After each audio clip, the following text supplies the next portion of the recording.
जब भी कोई मैट्रिमोनियल डिस्प्यूट होता है तो इंडियन पीनल कोड का एक सेक्शन है जिसके अंडर वाइफ अपने हस्बैंड और इन लॉज के अगेंस्ट एक एफआईआर रजिस्टर करवा देती है।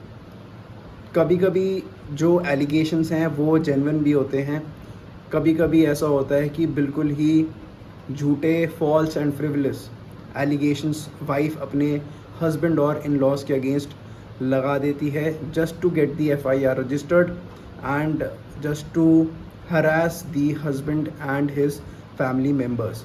तो वो section 498 A Indian penal code जो प्रिस्क्राइब करता है punishment in case you harass your wife with regard to dowry।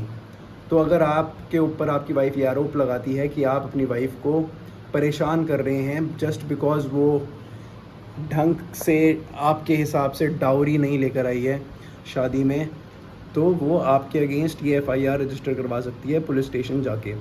498 ए के साथ कॉमनली 2-3 सेक्शंस और हैं जो कि इन्वोक किए जाते हैं एफआईआर में। For example 406 of Indian penal code जो कि प्रिस्क्राइब करता है punishment criminal breach of trust की। तो आपके अगेंस्ट अगर वाइफ ये एलिगेशन लगाए कि मैंने अपना जो स्त्रीधन था वो अपनी मदर इन लॉ को या अपने हस्बैंड को, किसी भी फैमिली मेम्बर को हस्बैंड के संभालने के लिए दी थी, बट उन्होंने वो ज्वेलरी जो है अपने पास रख ली है, मेरे को मेरी ज्वेलरी वापस नहीं कर रहे, मेरा स्त्रीधन वापस नहीं कर रहे, तो उसमें 406 इंडियन पीनल कोड का जो है वो अट्रैक्ट होता है। Similarly 506 Indian penal code criminal intimidation, इस तरह के भी एलिगेशंस वाइफ लगाती है कि जो मेरा हस्बैंड है या मेरे इन लॉज हैं मेरे को धमकियां देते हैं, जान से मारने की धमकियां देते हैं या फिर इस तरह की कुछ भी धमकियां देते हैं, तो 506 ऑफ आईपीसी ये भी अट्रैक्ट हो जाता है।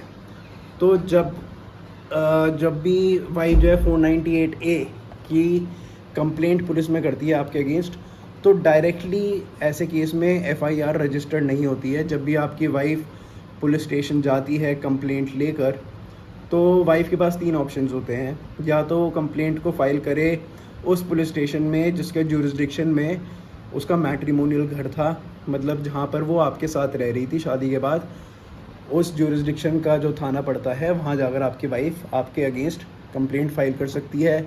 या फिर अगर वो आपका घर छोड़कर अब अपने पेरेंट्स के साथ रह रही है, पेरेंटल होम में रह रही है, तो वो एड्रेस जो है जिस पुलिस स्टेशन के जुरिस्डिक्शन में बनता होगा वहाँ पर वो अपनी कंप्लेंट दे सकती है। या फिर अगर वाइफ ना पेरेंटल होम पे रह रही है ना मैट्रिमोनियल होम पे रह रही है, एक थर्ड प्लेस पे रह रही है, तो जहाँ पर भी वाइफ रह रही है वो उस थाने में जाकर भी वो कंप्लेंट फाइल कर सकती है आपके अगेंस्ट।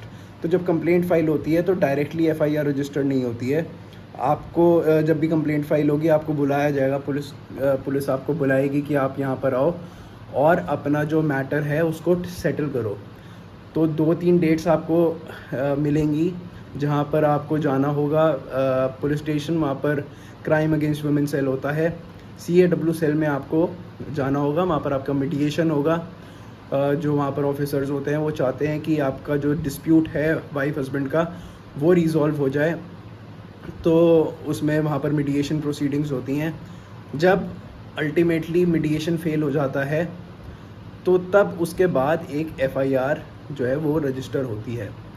तो जो मीडिएशन का प्रोसेस होता है उसमें भी ये होता है कि आपके जो भी टर्म्स एंड कंडीशंस हैं, जो भी आपके ग्रीवियंसेस हैं अपने वाइफ के अगेंस्ट, वो आप क्लियरली वहाँ पर बात कर सकते हो, क्योंकि मीडिएशन में कोई भी चीज़ रिकॉर्ड नहीं होती है, कुछ भी उसमें रिकॉर्ड मेंटेन नहीं होता। वहाँ पे जो भी कंक्लूजन आता है वो ये आता है कि या तो मीडिएशन पास हो जाता है या फिर मीडिएशन फेल हो जाता है, तो कोई भी वहाँ पर रिकॉर्ड नहीं होता। तो आप खुलकर वहाँ पर बात कर सकते हो जो भी आपको बात करनी है।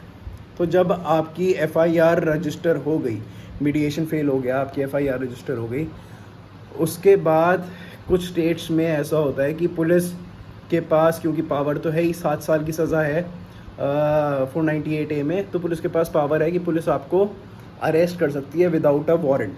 तो अगर आप ऐसी स्टेट में हैं जहाँ पर जनरली पुलिस अरेस्ट करती है 498 ए के केसेस में, तो आपको बेल भी लेनी पड़ेगी, एंटीसिपेटरी बेल।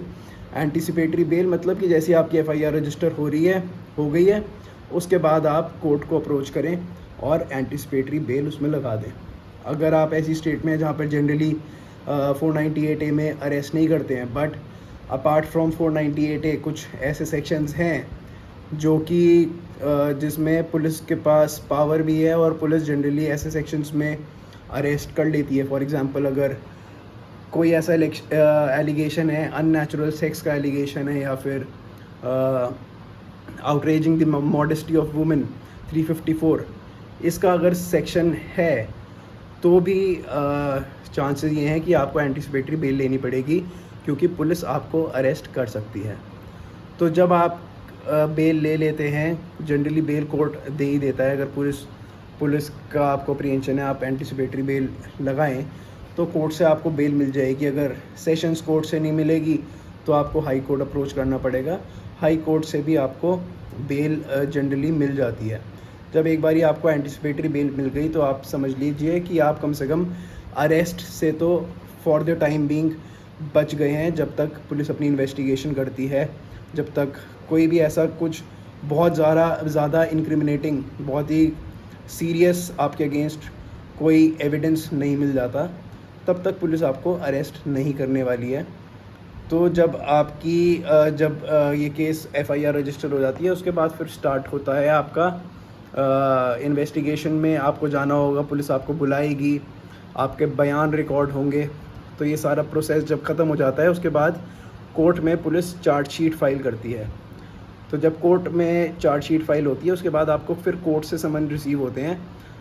जब आपको कोर्ट से रिसीव होंगे समन्स, तो आपको फिर कोर्ट में जाना होगा, और फर्स्ट डेट पे भी आपको अपने साथ एक श्योरिटी लेकर जाना होगा, कोई अपना रिलेटिव वगैरह। और आपको कोर्ट में भी दोबारा कोर्ट बेल जिसको कहते हैं, वो एक प्रोसीजरल फॉर्मेलिटी होती है, वो भी आपको कोर्ट में फ़ाइल करनी पड़ेगी as proof that you will attend all the proceedings और all the hearings before the court.